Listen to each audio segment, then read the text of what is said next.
What's up? Today I'll be showing you how to remove your front car logo for your Dodge Challenger 2010. It's a really simple process. First of all, you just have to pull the chrome part off. It holds on with two little clips on this rubber part.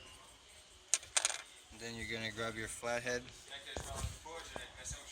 You're going to come grab your clips.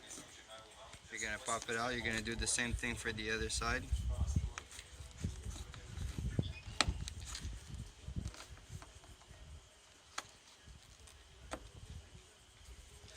Now you've taken off your front logo.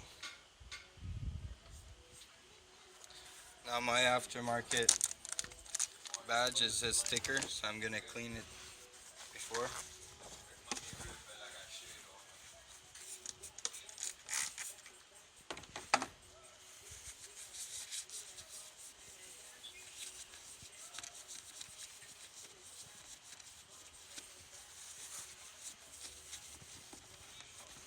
Make sure it's all clean so your sticker sticks really well, doesn't come off when you wash your car. I'm going for the black and red because that's the theme for my Challenger. That's a full sticker in the back.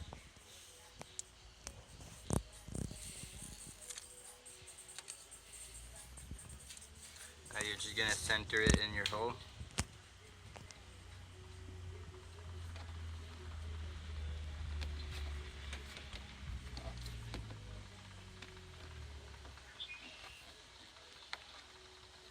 Then you apply pressure to it, make sure it sticks really well.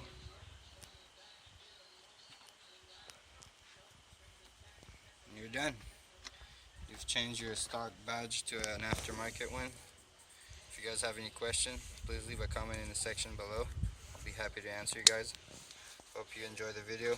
Talk to you guys next time.